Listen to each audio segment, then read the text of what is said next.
Hello, and welcome to the Shed Some Light podcast. This is me, Shed. And today we're answering, the easy questions like, what is leadership? Let's go.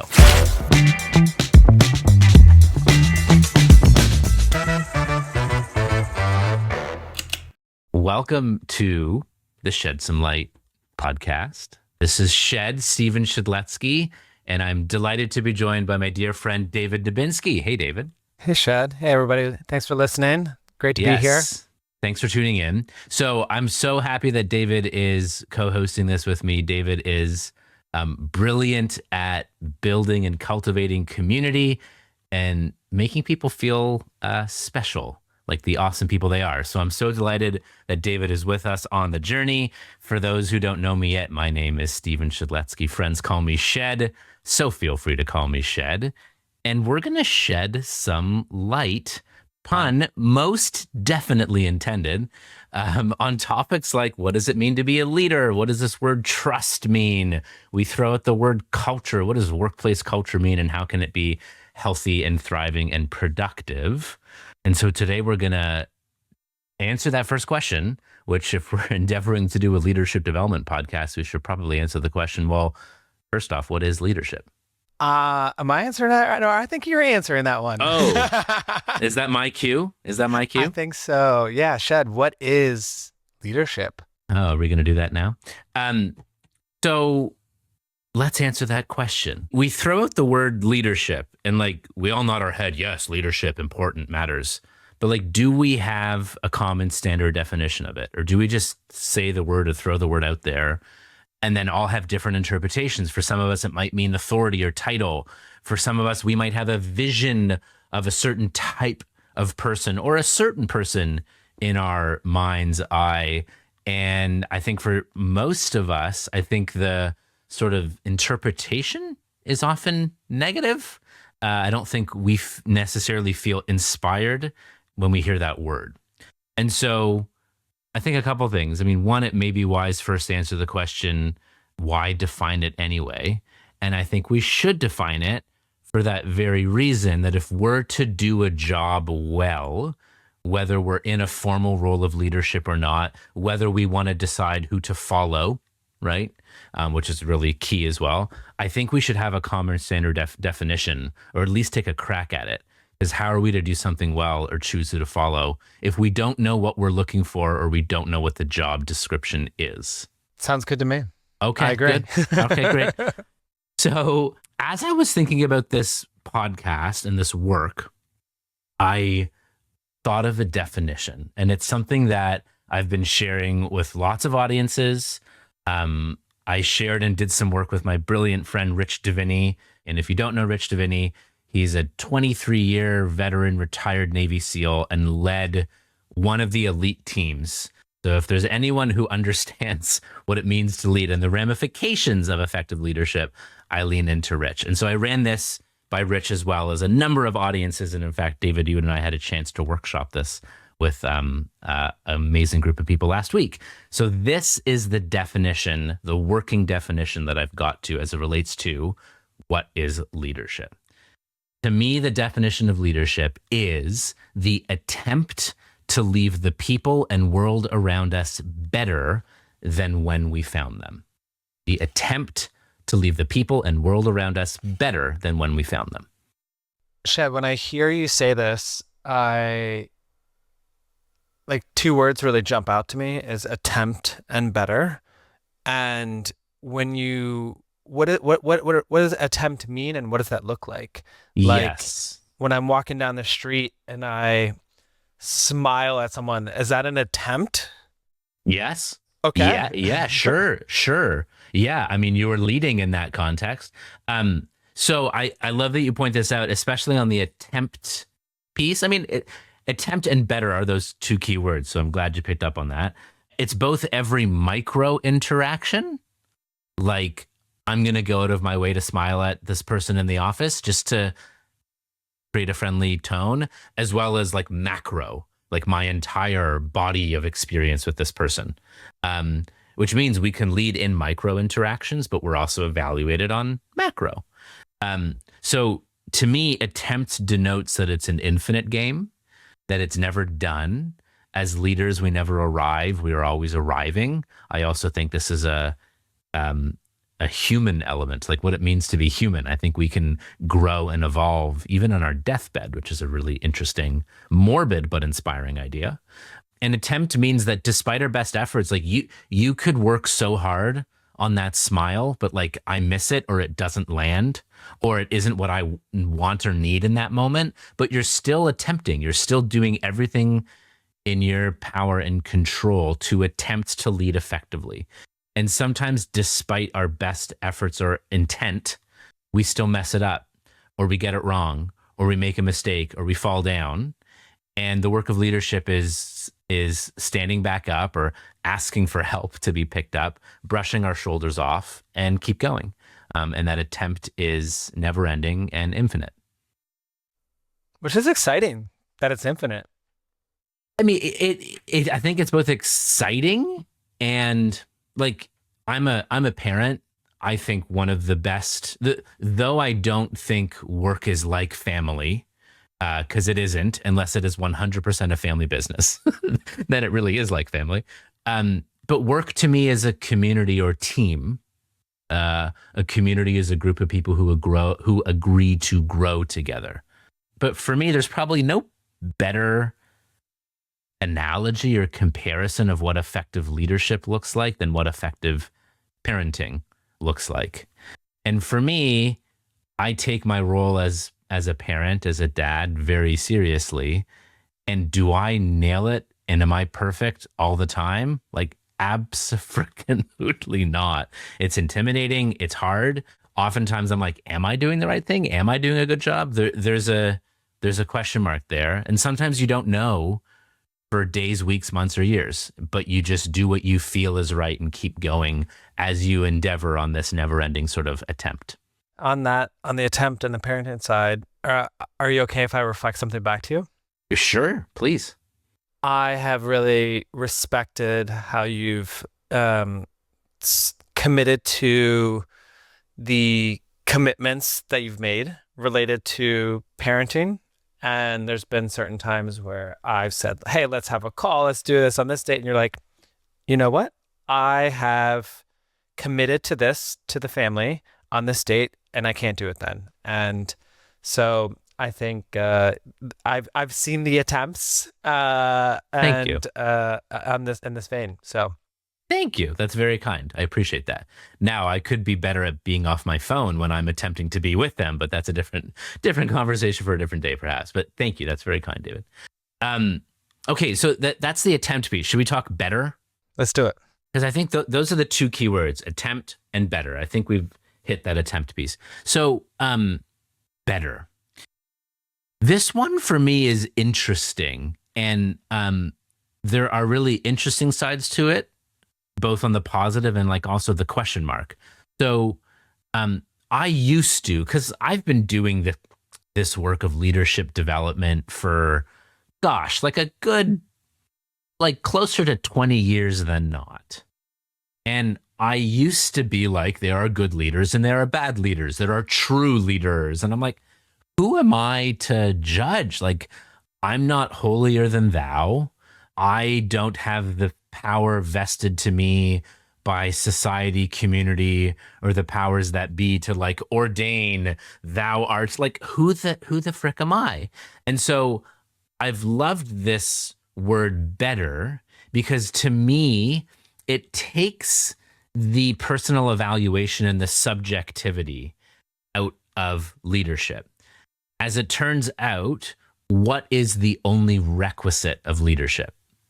You got followers. Followers. That's it. If people are following, you are leading, at least for that subsection of followers for that amount of time. Followers choose. Now, we choose to follow someone, not for them, but for ourselves. We choose to follow someone because we make up a story that us following them, us attaching ourselves to them, their vision, their version of what better is, leads to a better outcome for us, or the best possible outcome for us, which could be safety, security, comfort, authenticity. We can be our authentic selves, prosperity, promotion, like whatever, right? And that's a mix of both selfish and selfless things. That leader could embody being part of contributing to a cause that you're like, yes, I want to devote to that. And so I'm choosing to follow that leader because that leader is advancing that cause. I want to help advance that cause. That's both selfless and selfish, right? And so that's the better piece, that you look at someone, the decisions they make, what they say, what they do, and you go, I want to sign up for that version and vision of better of the future. When there are people who are following someone and you're like, why the heck would they follow them? That leader's version and vision of the future may not be yours. It may not be aligned with your values and beliefs, and that's okay. And I think we can begin to approach that with curiosity as opposed to judgment, which, as an aside, I think could help lead us to a far better, more functioning society than I think the one we live in right now. And also, we're talking about real followers here, not. Well, I mean, you're saying social media followers? Yeah. Yeah. I mean, that is a version of it, but I think it's a pretty cheap version of it. I'm more so choosing, who do you choose to follow at work, in your family, in your group of friends, community? And who do you succumb to doing as they say because they hold authority or power over you? That's someone who might be in a position of leadership, but you wouldn't choose to follow them or call them a leader or your leader. Yeah. Yeah. It's like when someone says, hey, I'm hosting this or I'm doing this thing, do you want to come? Versus, does someone like your comment or like your post?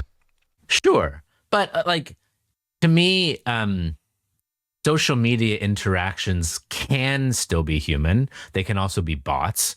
But it's cheap. It's cheaper. It's shallower than a in real life human relationship. But social media can be an effective tool for drumming up interest and following and community development, but it is but one tool, and I think the shallowest of tools. I think you get into more intimate connection when you are in more deeper relationship, having phone calls or FaceTime or video calls, being in person together one-on-one at a coffee shop or at events. Yeah.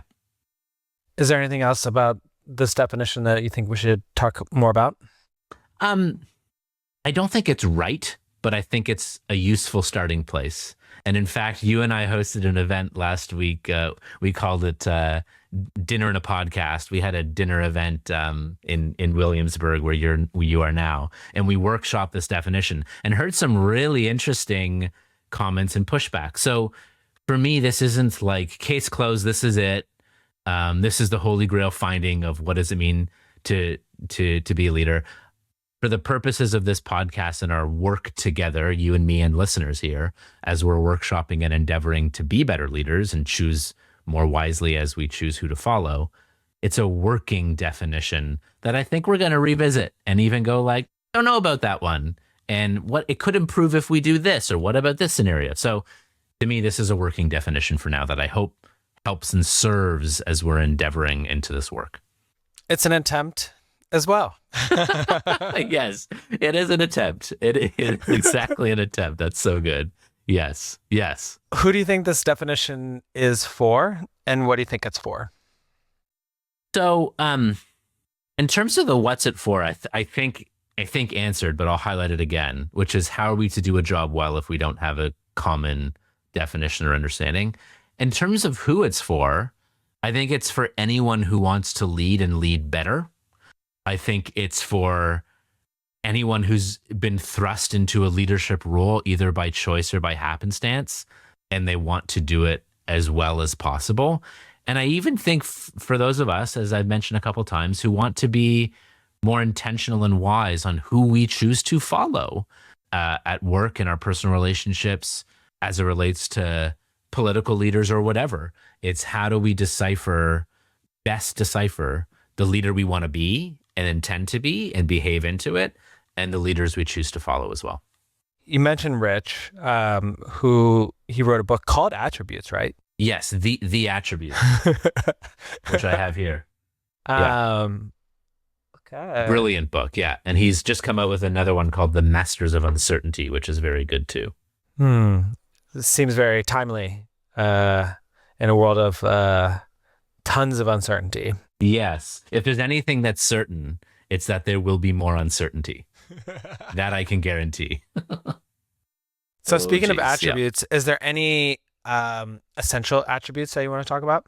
Yeah. So when it comes to leadership, there's a definition that we've shared, the attempt to leave the people in the world around us better than when we found them, both micro and macro. But there's also a distinction. I like to call it the difference between capital L and lowercase l leaders. So capital L leaders have the formal title. Maybe they have a C before their title, chief executive, chief marketing, chief finance, whatever, or they're a formal manager. Like a uppercase L leader, you formally have a title and responsibility of leadership. But again, just because you have the title doesn't give you a hall pass, right? You have to earn being called a leader or earn being followed based upon your behavior. But we also know and have experienced people who have very little or no formal authority, but they choose to behave as a leader does, whether on purpose or by accident, and people follow, right? Just like you can walk into a hospital ward and kind of figure out, even if we can't pick who's the most senior person necessarily, we can figure out who are the people who are really setting the heartbeat here or the tone, whether for better or for worse. But there are lowercase l leaders who don't necessarily have the title, but they have the behavior. And so the questions become, well then, what are the behaviors or the behavioral attributes of what it means to be a leader? This is where I had some fun with Rich. So Rich has written this book called The Attributes. And in it, I think he highlights 25 different human attributes, things like patience, empathy, care, these things that aren't skills, like riding a bike, skill, learning how to ride a bike, falling off, scraping your knee, now our attributes show. Do you hop back on the bike and have the perseverance and determination to keep going? Or can you and a bike not be in the same room for the next week, right? This isn't good or bad. This just is, Are you really resilient, or are you a little bit more fragile when it comes to hardship and change, right? Not good or bad, just is. And so I think Rich now has like up to close to 40 of these different human attributes that determines add to a team when it comes to performance, optimal performance, trust building. And so I went down a list of, I think, like 15 different attributes with Rich. And we went down like one by one. And I can even tell you some of the ones that we did and explored. I remember there was service orientation and open-mindedness and curiosity and courage and integrity and compassion and care and empathy. There was decisiveness. There's a whole bunch. And we went through all of them and said, okay, which are the attributes that are must-haves, that every single leader must display and rate high in their behavior and in how they're experienced? And through the 15 that we went through, we got down to three behaviors that were like, well, these are essential must-haves. You want to hear them? Yeah. Okay. So the three that we got to, and they're in a particular order. The first is decisiveness. The second is compassion. And the third is confidence. And I can say what we mean by each of them and how they show up in our behavior. And the order is interesting because compassion and confidence makes us better with our decisiveness and the decisions that we make. So there's sort of like a decisiveness at the top, and compassion and confidence as the pillars that make the decisions that we make better. And decisiveness is not necessarily like the skill of decision making. It's like the innate attribute of, are you a decisive human being? Right. I remember one time I was with my siblings in your fair and fine city of New York. We had taken a family trip. This was some years ago. And it was like late and we were all hungry and cranky. And we were deliberating, where should we go for dinner? And like, I was not, I was pissed and cranky and hangry. And I just made a call. I'm just like, okay, this is what I'm hearing from you. This is what I'm hearing from you. This is what I'm hearing from you. This is what I think. And I think we should do that. And they went like, okay, and like, that was a moment where I just ramped up on decisiveness. I'm not always good at that, but hey, dire circumstances, I was hangry. So decisiveness is the ability to make decisions quickly and effectively, and sometimes with limited data. It does not mean going it alone. You can get data through collaboration. But when it comes to making a decision, particularly if it's high stakes or particularly if there's a time horizon you have to meet, you make a call. I think there can be a close relationship between decisiveness and accountability, and decisiveness and even humility, because you're like, oops, made the wrong call, maybe confidence too. Let's make a different call. But decisiveness is quick, effective decisions, repeat. I love that this is the first one, because decisions are tangible. Like, based on the decisions that you make, which is the words you say, the actions you take, what you do, what you don't do deliberately, I can evaluate, is David the type of person based on character, competency, that I go, yes, I want to follow him because of the decisions that you make and the decisiveness that you display.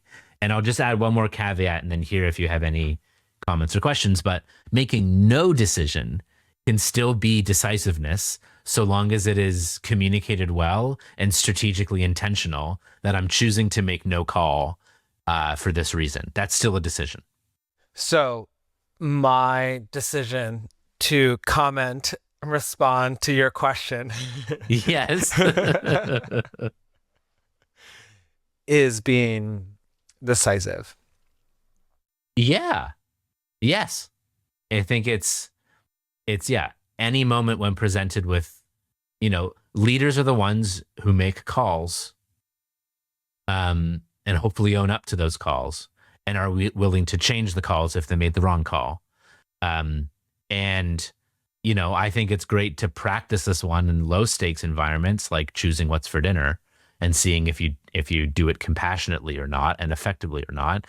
But it ramps in its stakes as you go. So like me deciding to hop on this podcast call, that was a decision. And I said, I'm choosing to be here and to engage in this conversation. I could have chose to not show. Yes. And both say things about who you are, what you value, what you believe. Absolutely. And there's no right or wrong necessarily. It's what's the right decision for you based on your values and beliefs, inclusive of, hey, David, you recommended that we record this at this time based on commitments I made to my family. I'm choosing to say no. That's decision that's representing my values and beliefs. And that either pisses you off or you respect it, or it's neutral, Yeah. Full circle. I love it.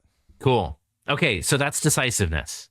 Make decisions quickly and effectively, sometimes with limited data. We evaluate our leaders. We evaluate the people we follow based on the decisions that they make. Compassion.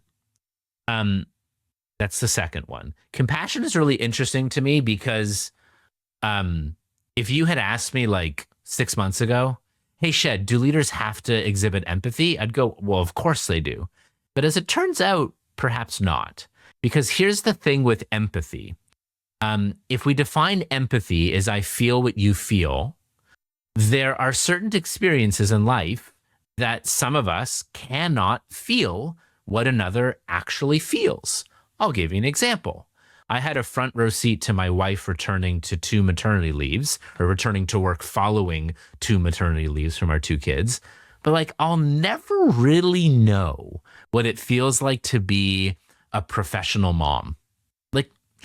I think the best I could muster, I think academics call it cognitive empathy, but like I don't think we need another academic term. I call it compassion.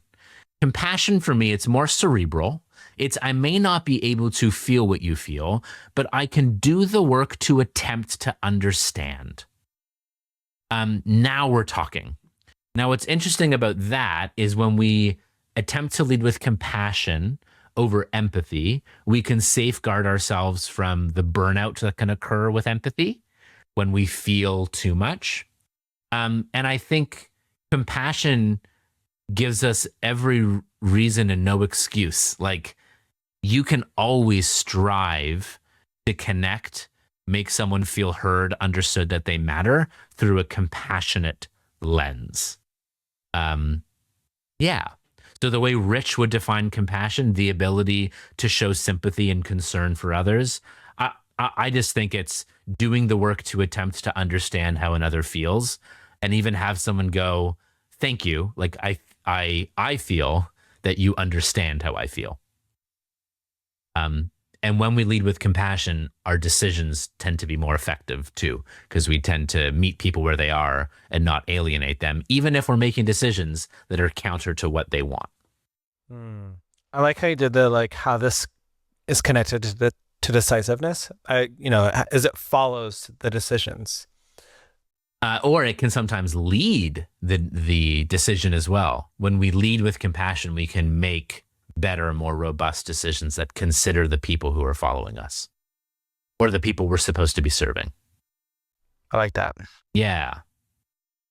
Which is another fun riff. I don't love the term servant leadership because if you ain't serving, you ain't leading. I think that's the piece of better. When we attempt to lead the people around us better, we are inherently service oriented. Yeah. I think we have the term servant leadership because our definition and practice of leadership is broken, but here we are trying to fix that. We go to the third piece of the pie here. Let's do it. Leadership pie. Leadership pie. So Rich and I, we got to three. The three are decisiveness, compassion, and then confidence. This is like the best version of confidence. This is not arrogance. This is, make no mistake of it, every single leadership development program that I have ever seen in existence all starts with a module on self, building self-awareness. What are my strengths? What are my limitations? What, if I'm an instrument, what songs and keys and tones do I have business playing? And what songs and keys and tones do I have no business playing? And where should I focus on harmony rather than trying to lift it myself? That's the work of confidence. Confidence is, as my friend Tim Spiker, who has brilliant work on leadership development, he says all leaders are inwardly sound and others focused, and in that order.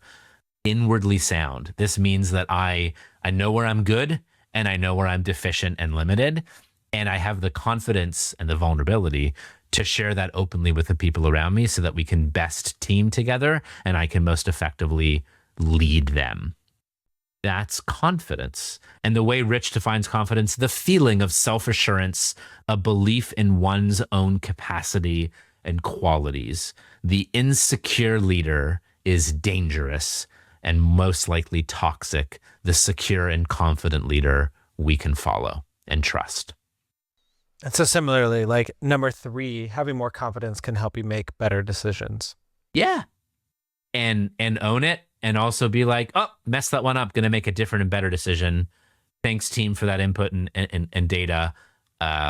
Let's keep going, or I messed up. Like in order to have vulnerability and humility, I think you need confidence.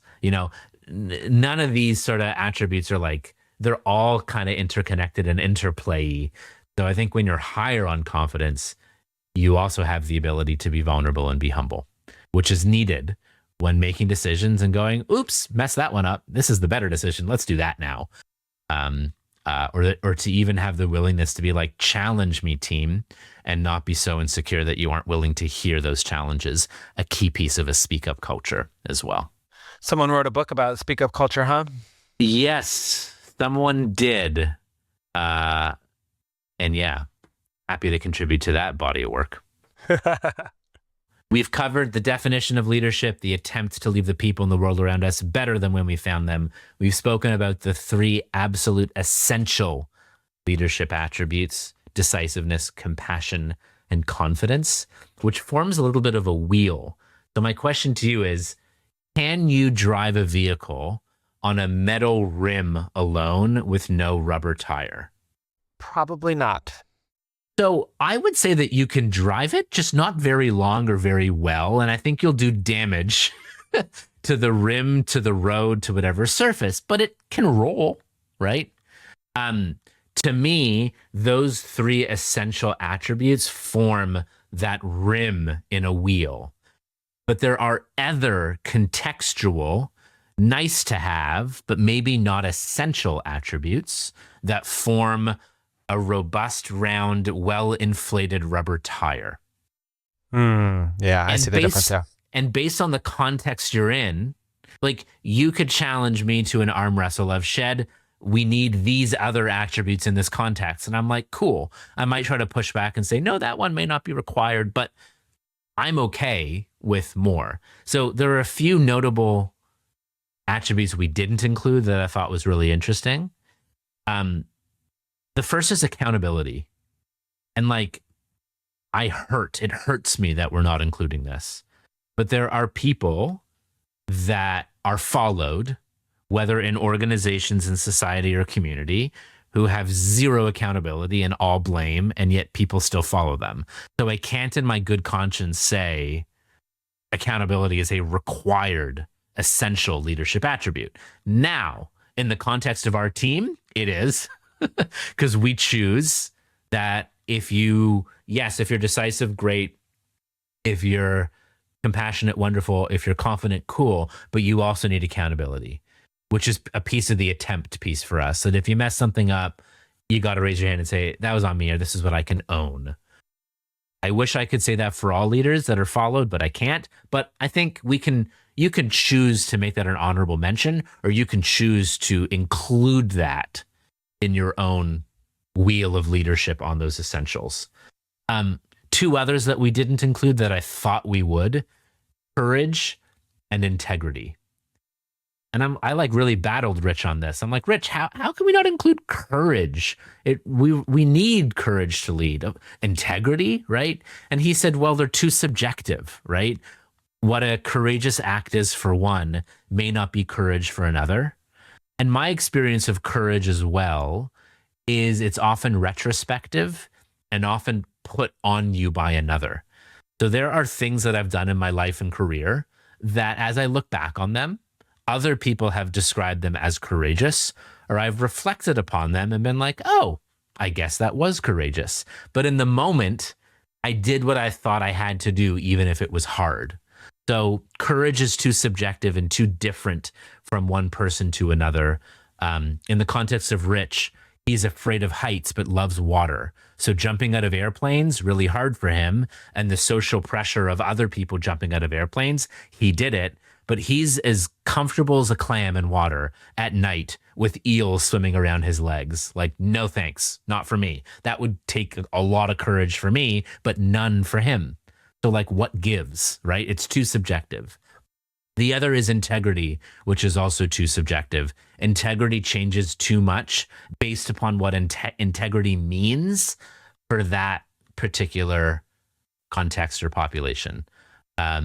If you're a Boy Scout and you steal $5 from the charity bin to go buy a candy bar for you and your friends, you're out of integrity, right? If you are part of a terrorist organization, you walk into a building with explosives attached to your body, you're actually in integrity with the organization you're a part of.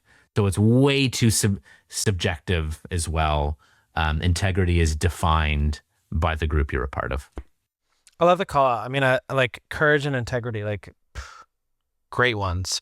Yes, but they're too open to interpretation and subjective for us to make them required. So those are the ones we made required: decisiveness, compassion, confidence, and an honorable mention to accountability as well. Because even if it isn't required for people to follow, I think we should make it required for people to follow. And it's all about, these are definitely on display, and they're like levers, right? In terms of like how high or how much they're on display. Yes. So they're always on our display through our words, actions, behaviors, choices. And again, I think we become more effective in decisiveness when we lean into our compassion and confidence. Yeah, which also leaves space for team and delegation when we have great awareness of where we're strong and where we aren't. So I think we nailed that, and then we're kind of teasing at a future episode, are we? Well, yeah. So I think where we're going to go next is talking more about this wheel of leadership, both the must have essential attributes as well as the nice to have contextuals. And then we've built a tool that we can use as a self-evaluation tool of our own leadership.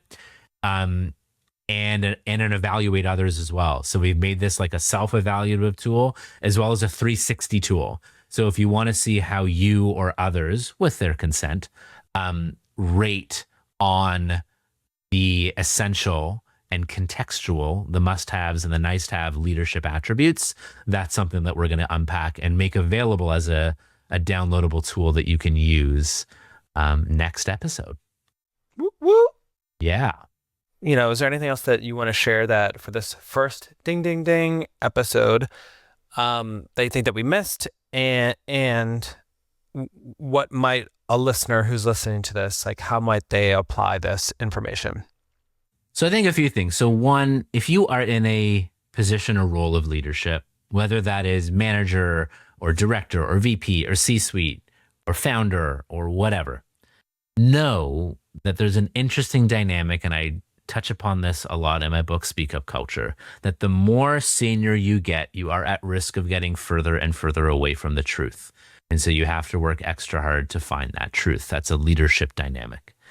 The other, that in a formal role of leadership, or if you have influence, your whisper is a shout and your tiptoes are stomps, and everyone is listening and watching. This is not a call for perfection. It is an invitation for attempt and better all the time. And then the last is, we've attempted to provide a definition and some behaviors, some behavioral attributes, because you don't get to decide if you're a leader or not. Remember that the requisite of leadership is followers. There are certain fates in life that, like, my credibility diminishes, David, if I go, I'm such a good friend. Have I told you what a good father I am? I'm such a good listener. I'm an amazing coach. I'm such a good leader, right? I really care. I'm a good leader. Like, credibility down. It is far more meaningless if you declare leadership, and far more meaningful and powerful and helpful if you simply behave into it and continue to choose behaving into it, to understand the definition and to behave into it with decisiveness, compassion, confidence, and accountability. Boom. Thanks for joining, friends and listeners. We hope this has been helpful. We're so delighted to launch Shed Some Light, and so delighted to be sharing more with you and to hear from you as well. So feel free to write a note into us, team at Shed Inspires, team, TEAM, at Shed Inspires, SHEDINSPIRES.com if you have feedback, episode ideas, and we'll see you again soon. Keep leading.